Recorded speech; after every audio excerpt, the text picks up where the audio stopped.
우리는 어제 3월 1일을 맞이하여서 새로운 달을 시작하게 되었습니다. 그리고 3월, 4월 우리는 로마서 말씀을 함께 묵상하게 되었습니다. 대형 박물관장인 필립스는 이런 말을 한 적이 있습니다. 온 세계를 다 준다 해도 대형 박물관과 바꾸지 않을 것이다. 그러나 만일에 사도 바울이 친필로 쓴 로마서의 한 페이지라도 가져온다면 대형 박물관과 맞바꿀 것이다. 여러분, 로마서는요, 그렇게 그 무엇과도 비교할 수 없는 가장 소중한 책이고 가장 아름다운 진리가 담긴 책이라고 하는 고백입니다. 로마서에는 여러 별명이 있죠. 성경 중에 성경, 현존하는 책 가운데 가장 심오한 책, 역사를 바꾼 책, 기독교 신앙의 정수, 신약에서 가장 중요하고 순전한 복음서 등 이러한 이름으로 별명이 불려지고 있습니다. 여러분, 이 로마서를 통해서요, 그야말로 역사가 바뀌었는데 특별히 놀라운 하나님의 사람들이 변화되는 기적이 로마서를 통해 일어났습니다. 우리가 잘 아는 어거스틴, 루터, 칼빈, 웨슬리, 하나님께서 시대와 역사 속에서 귀하게 사용하셨던 믿음의 사람들이요, 이 로마서를 통해서 변화되었습니다. 그리고 이곳에 계시는 우리 귀한 성도님들 중에서도 이 로마서를 통해 하나님의 놀라운 회복과 구원을 경험하신 분이 계실 것입니다. 저 역시도 이 로마서를 통해서 하나님이 주시는 진정한 복음의 자유를 경험하게 되었습니다. 얼마 전에 일본에 있는 아서와 카카오톡을 이렇게 하는데 우리 아서 형제는 로마서를 너무 좋아한다고, 특별히 로마서 8장을 가장 자기가 사랑한다라는 이야기를 했습니다.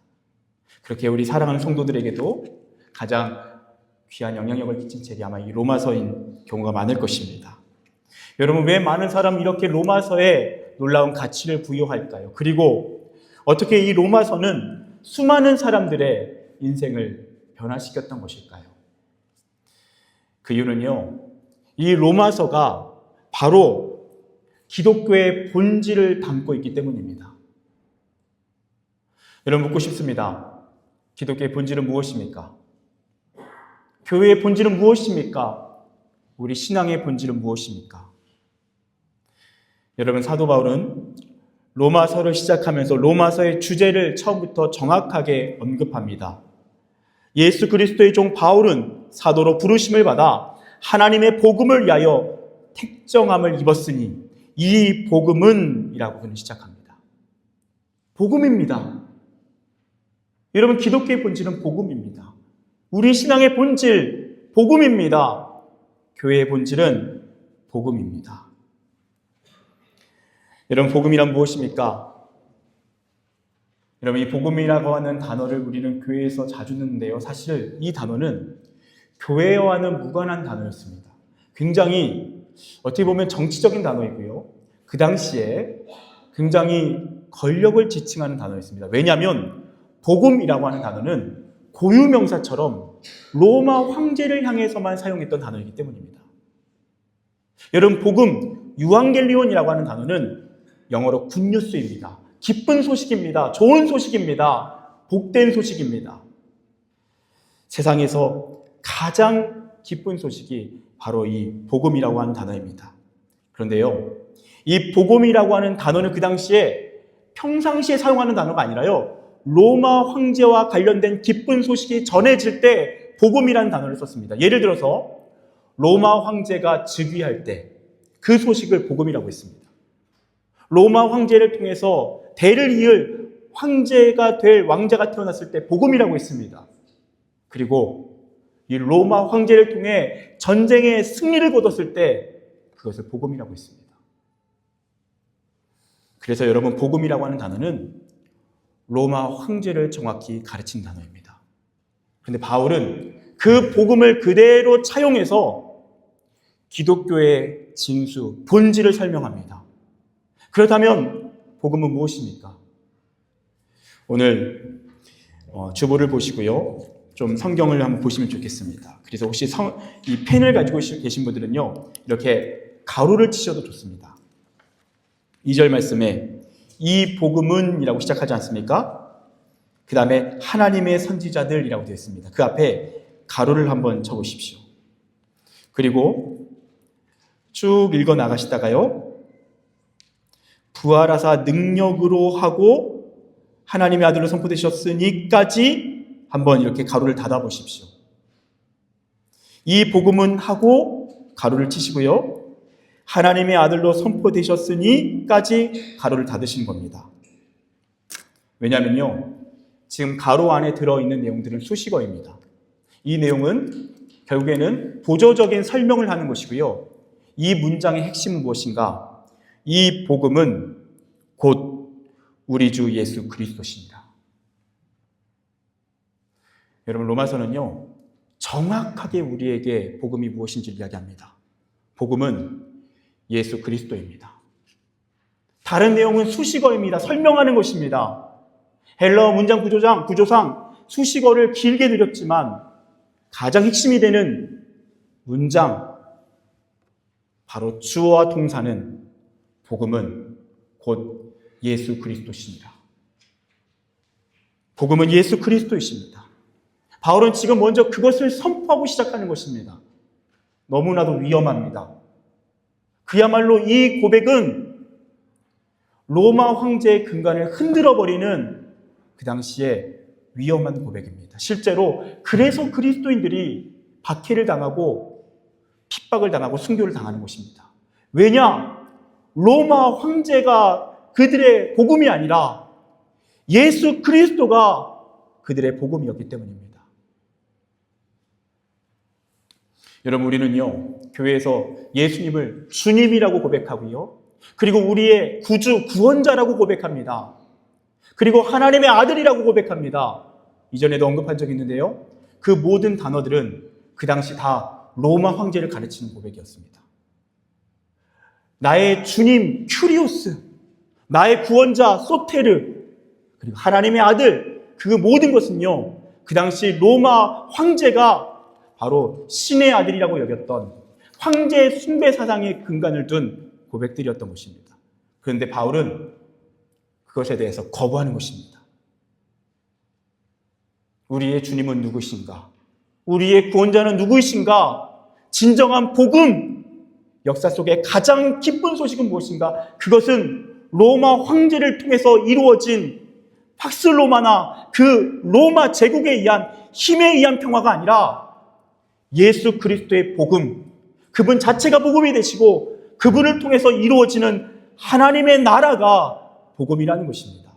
로마 제국이 아니라 하나님의 나라가 복음이라는 것입니다. 우리는 성경을 읽으면서 특별히 복음서라고 하는 4개의 책을 만납니다. 마태, 마가, 누가, 요한, 그 모든 복음서라는 별명으로 우리는 그 책들을 읽습니다. 왜 복음입니까? 그 책들은 모두 예수 그리스도에 관한 이야기이기 때문입니다. 예수님의 탄생과 예수님의 죽으심과 부활하심과 승천에 대한 고백이기 때문입니다. 그리고 우리는 그 책을 읽을 때 모든 사복음서에서 공통적으로 클라이막스에 해당하는 내용을 우리는 접하게 됩니다. 그것은 예수 그리스도의 십자가와 복음입니다. 부활입니다. 십자가의 복음, 부활의 복음, 그것이 바로 예수 그리스도의 복음의 가장 핵심이 되는 사건인 것입니다.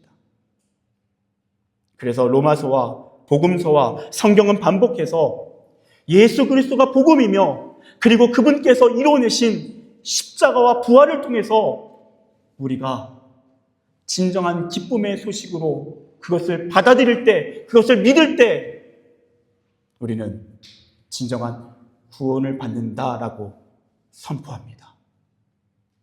그리고 그 예수께서 개인적으로 우리의 구원자가 되실 뿐만 아니라 그분이 온 세상의 큐리오스, 주님이 되셔서 온 세상을 다스리십니다. 하나님의 나라를 이루십니다. 그리고 그분은 다시 오셔서 그 나라를 완성하십니다. 바로 예수 그리스도, 그분이 복음이신 것입니다. 그래서 존 스토트라고 하는 유명한 신학자는 이런 말을 했습니다. 기독교의 본질이 신조도, 행동 규범도, 의식도 아니라면 도대체 무엇이란 말인가? 바로 그리스도다. 기독교는 근본적으로 어떤 외적 제도가 아니다. 그것은 한 인격이며 그 인격과의 인격적인 관계다. 여러분, 기독교의 본질, 그것은 복음입니다. 그리고 복음은 예수 그리스도입니다. 여러분, 저는 얼마 전에 입시학원계의 일타 강사라고 불려지는 우리 정승재 선생님이라고 여러분 혹시 아십니까? 수학을 가르치시는, 여기서 우리 공부하시는 우리 대학생들 중에서는 그 수업을 듣고 대학을 가고 그런 친구들도 계실 것 같습니다. 이분이 한 번은 수업 중에 이런 이야기를 하시더라고요. 한번 들어보십시오. 어떤 일을 하더라도 가장 중요한 것을 보셔야 해요. 대부분의 사람들이 그걸 안 해요. 참 웃깁니다. 대부분의 사람들은 거기에 최선을 다하지 않아요. 보여지는 것에 최선을 다해요. 제일 중요한 것, 본질적인 것을 생각해야 해요. 밥집을 한다면 맛, 수업을 하려고 하면 가르침, 가수를 하려면 노래, 진짜 중요해요. 많은 사람들이 그걸 안 하고 딴 걸 합니다. 가수인데 외모, 연기자인데 꾸미는 것, 보여지는 것, 부수적인 것에 온 힘을 다해요. 가장 중요한 본질을 파고드는 사람을 촌스럽다고 생각해요. 하지만 항상 본질, 그것만 생각하면 돼요. 그럼 무서울 것이 없어요. 그러면 참 잘 될 수밖에 없습니다. 여러분, 저는 여러분에게 묻고 싶습니다. 여러분, 왜 교회를 다니십니까? 왜 신앙생활을 하십니까? 어떤 분들은 교회를 다녀서 마음의 평안을 얻었다라고 말하는 분이 있을 겁니다. 또 어떤 사람은 이 교회를 다녀서 가정의 위기를 극복했다라고 하시는 분도 있을 겁니다. 그리고 좋은 인간관계를 형성했다라고 하는 분들도 있을 것입니다. 그것도 하나님이 주시는 은혜이고 축복입니다. 저는 여러분의 삶 가운데 바로 그런 은혜가 있기를 축복합니다. 그런데 여러분, 그것이 본질은 아닙니다. 기독교의 본질, 가장 중요한 것, 절대로 타협할 수 없는 것, 여러분, 그것은 복음입니다. 예수 그리스도입니다. 아무리 교회에서 다른 모든 것을 누려도 이 교회에서 예수님을 만나지 못한다면, 오랜 동안 신앙생활을 했지만, 봉사도 하고 있지만, 심지어 직분자가 됐지만, 심지어 목사가 되었지만, 오랫동안 교회를 다녔지만, 만약에 예수 그리스도를 인격적으로 만난 적이 없다면, 그분을 믿고 따르지 않는다면, 여러분, 본질을 놓치고 있는 것입니다.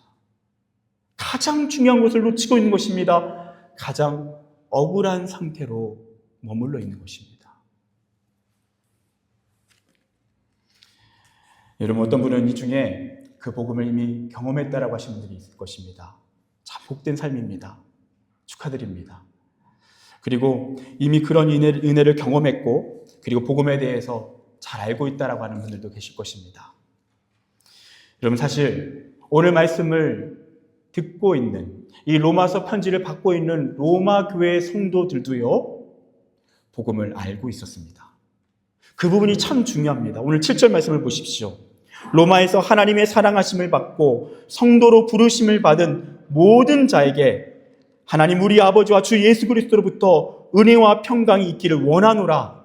바로 그들을 뭐라고 얘기합니까? 로마에서 하나님의 사랑을 받았고 성도라고 부릅니다.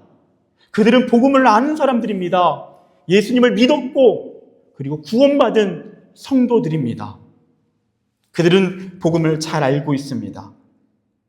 그들은 복음을 분명히 이해하고 있습니다. 그런데 중요한 것은 이미 복음을 알고 있는 그들에게 다시 복음을 전하고 있다는 것입니다. 왜입니까? 그들은 다시 복음을 들어야 하는 상황이기 때문입니다. 여러분, 어떤 상황이기 때문일까요? 여러분, 역사적으로 로마서가 쓰여진 배경 중에 하나는요, 사실 교회 안에서의 어떤 어려움 때문입니다. AD 49년경에 글라디오스 황제가 로마를 다스리고 있을 때 이 로마라고 하는 지역에서 유대인들을 추방시켜 버립니다. 왜냐하면 이 유대인들이 아마 그 로마 사회에 어떤 갈등을 일으키고 계속해서 어려움을 끼쳤기 때문에 모든 유대인들은 로마에서 떠나버리라고 강제로 추방시켜 버립니다. 그래서 그전에는요, 로마 교회에 유대인들도 있었고요, 이방인들도 있었습니다. 그리고 그 교회는 유대인들이 주도권을 가지고 교회를 이끌어가고 있는 상황입니다. 그런데 이제는 이방인들만 남아서 그들이 교회를 세워가기 시작합니다. 그리고 한 5년 정도의 시간이 지나 글라디오 황제가 세상을 떠납니다. 그리고 나서 그 명령권도 해제됩니다. 그래서 어떻게 됩니까? 그 전에 떠났던 유대인들이 다시 로마로 돌아오는 것입니다. 돌아봤더니 어떻죠? 이전과 다른 상황이 되는 것입니다. 분명히 유대인들이 주도권을 쥐고 교회를 이끌어가고 있었는데 어느 순간 봤더니 이방인들이 그들이 교회를 주도하고 있는 것입니다. 그래서 로마 교회 안에 어떤 갈등이 있었냐면요, 이 유대인들과 이방인들, 그 성도들 간에 주도권 다툼이 있었던 것입니다. 그런 갈등이 있었다는 것입니다. 바울은 그것을 정확히 직시하고 있습니다. 여러분, 그렇다면 바울은 그들에게 어떤 메시지를 전해야 됩니까? 이제 좀 잘 지내라. 너네가 이렇게 서로 좀 양보해라. 이런 메시지 전해야 되지 않습니까? 근데 바울은요, 가장 먼저 다시 복음을 전합니다. 왜입니까? 교회의 모든 문제의 시작은 바로 복음의 은혜를 상실한 것부터 시작되기 때문입니다. 복음의 은혜, 복음의 감격, 복음의 그 놀라운 하나님의 사랑, 그것이 메말라갈 때, 그 사랑으로 하나 되지 못할 때 모든 문제가 발생하기 때문입니다. 여러분, 개인적인 신앙도 마찬가지입니다. 다양한 신앙적 이유에 어려움이 있을 수 있습니다. 시험에 들 수도 있습니다. 개인적인 상처가 생길 수도 있습니다. 근데 여러분, 그때 하나님께서는 우리에게 무엇을 회복하라고 말씀하시는가? 때로는 구체적으로 그 부분에 대한 부분이 건드려져야 되지만 주님은 다시 우리에게 복음을 드려야 된다고 말씀하십니다. 왜냐?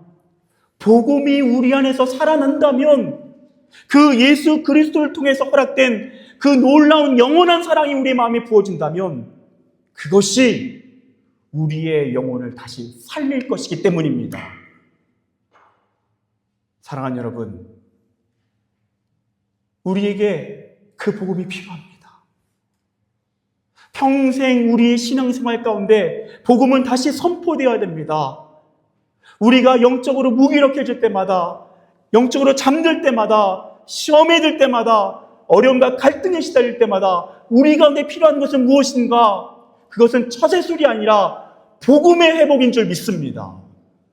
복음의 감격이 살아나는 것입니다. 복음의 눈물이 회복되는 것입니다. 거기서부터 우리 안에 있는 모든 내면들이 새로워지기 시작하는 것입니다. 저는 여러분에게 묻고 싶습니다. 이미 복음을 경험하신 여러분, 복음의 은혜를 알고 계신 여러분, 여러분 안에 복음의 감격이 있습니까? 그 예수 그리스도의 십자가와 부활로 인한 그 영원한 나를 향한 기대가 있고, 그리고 그 사랑에 눈물겨워서 그 주님을 찬양하지 않고서는 견딜 수 없는 마음. 여러분 안에 그 복음의 감격이 있으십니까? 그 감격이 어느 순간 우리 가운데 잠들어 있다면 여러분, 우리는 다시 복음을 들어야 하는 것입니다. 우리는 오늘 이 순간만이 아니라 평생에 걸쳐서 우리의 신앙의 위기가 찾아올 때마다, 교회의 위기가 찾아올 때마다 우리는 복음을 들어야 하는 것입니다. 복음이 살아나야 하는 것입니다. 복음이 살아나면 다른 모든 것도 함께 살아나는 것입니다. 제가 한국에 있을 때 청소년 사역을 감당한 적이 있습니다. 이 아이들을 대상으로 세례를 준비하면서 한 명 한 명 다시 복음을 전합니다. 그리고 정말 이 영혼의 심령 가운데 복음, 예수 그리스도가 살아 숨쉬고 계시는지, 그 예수의 십자가와 부활에 대한 믿음이 있고, 그리고 그 주님을 따라가는 진정한 제자의 삶이 있고, 그런 것을 다시 양육하기 시작합니다. 그리고 아이들에게 숙제를 냈습니다. 이 세 가지 질문에 대해서 한번 집에서 적어오라는 것입니다. 첫 번째 질문은요, 내가 세례를 받고자 하는 이유는 무엇인가요? 두 번째 질문, 어떤 계기로 예수님에 대한 믿음을 가지게 되었나요? 세 번째, 나에게 예수님은 어떤 분인가요? 그때 한 중3 여학생이 답변한 글이 있습니다. 그걸 좀 읽어드리겠습니다. 내가 세례를 받고자 하는 이유는 무엇인가요? 모태신앙이라서 그냥 습관적으로 교회에 나와 예배드리고 찬양드리고 기도드리고 했던 적이 많았다. 예수님을 만나러 간다는 것은 내게 기쁨이 아니라 그저 나의 일상 중 하나였다. 늘 엄마가 교회에 나가기 때문에, 내가 매주 주일마다 가는 곳이기 때문에 가는 것이라고 생각하고, 돌이켜보면 정말 의미 있던 시간들을 나는 그렇게 무의미하게 보냈다. 이제 와서 보니 예수님에 대해 내가 관심도 없었고 무엇보다 중요한 사랑이 없었기 때문이다. 하지만 예수님을 진정으로 만나고 예수님께서 나를 얼마나 사랑하시는지 알게 된 후, 이제는 내가 더 사랑하고 싶어진 분이다. 내가 너무나도 사랑해서 늘 같이 있고 싶다라는 생각이 들게 되었다. 그래서 마침 기회가 와서 세례를 받고자 한다. 두 번째 질문입니다. 어떤 계기로 예수님에 대한 믿음을 가지게 되었나요? 내게는 늘 예수님의 사랑에 대한 믿음이 부족했던 것 같다. 실제로 내가 스스로 애정결핍이라고 생각한 적도 있었다. 하지만 우리 집은 누구보다 날 사랑해 주는데 난 늘 사랑이 부족했었다. 그중 나는 매주 듣던 설교 중에 갑자기 귀가 트인 마냥 말씀들이 내 귀에 꽂힌 듯한 느낌이 들었다. 그 귀에 말씀이 꽂히는 느낌이 든다는 것은 그냥 그날 컨디션이 좋아서 말씀이 술술 들리는 것과는 확연히 다르다. 말씀들이 내 마음을 찌르듯 귀에 박힌다. 그날 그 말씀이 바로 십자가 사랑에 대한 것이었다. 그 말씀이 내게는 너무나도 크게 다가왔고, 그 말씀으로 인해 예수님께서 나를 얼마나 사랑하시는지 알게 되었다. 그리고 나서 예수님의 사랑에 대한 믿음이 가득 찼고, 이젠 더 이상 애정 결핍이라고 생각들지 않는다. 마지막 질문입니다. 나에게 예수님은 어떤 분인가요? 말로 표현할 수 없는 기쁨이자 아픔이다. 존재 자체만으로 내게 예수님은 넘치는 기쁨이시다. 하지만 이렇게 부족한 나를 위해 고통당하신 걸 생각하면 그 구원의 기쁨이 넘쳐나는 동시에 너무나도 마음이 아프다.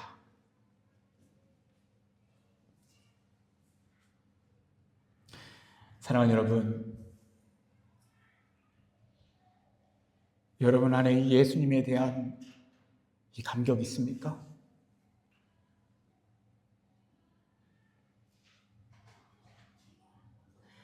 다른 이유 때문이 아니라 예수께서 나의 복음이라는 사실 때문에, 그 예수가 나를 위해 십자가에 죽으시고 다시 살아나셔서 나에게 영생을 주시고, 그리고 지금 나의 삶을 하나님의 나라로 세워가시는 그 주님이시기 때문에, 그 복음 때문에, 그 예수가 오늘도 나와 함께 살아계시기 때문에, 그분과 동행하기 때문에, 여러분 그 복음의 기쁨이 있으십니까? 오랫동안 교회를 다녔지만 혹시 그 복음의 은혜를 모르는 분이 계십니까? 여러분 시간 그 예수님을 찾으십시오. 복음의 본질, 그 예수를 찾으십시오. 구하십시오. 다시 그분께 엎드리십시오. 다른 모든 우선순위, 기도 제목을 내려놓고 예수를 향해 찾으십시오. 예수를 구하십시오. 복음을 구하십시오. 여러분 혹시 이 자리에 그 복음이 분명히 내 안에 살아있었지만 어느 순간 복음의 감격을 잃어버리고 무미건조한 모습으로 이 자리에 앉아 계신 분들이 계십니까? 여러분, 우리는 다시 복음을 들어야 합니다. 그 복음이 다시 살아나야 합니다. 복음이 우리 신앙의 본질이기 때문입니다. 그것이 살아날 때 다른 모든 것도 살아날 수 있습니다. 신앙의 첫 단추가 복음입니다. 그 복음의 감격을 누리면, 복음의 감격이 우리를 다시 살아나게 하면, 여러분, 우리의 인생의 모든 고난과 그리고 우리를 짓누르는 그 모든 시험거리가 바로 그 복음으로부터 하나하나 회복되기 시작할 것입니다. 우리의 본질, 복음, 그 예수 그리스도의 은혜가 이곳에 있는 모든 한 분 한 분의 인생 가운데 풍성하게 임하시기를 축복합니다. 기도하겠습니다.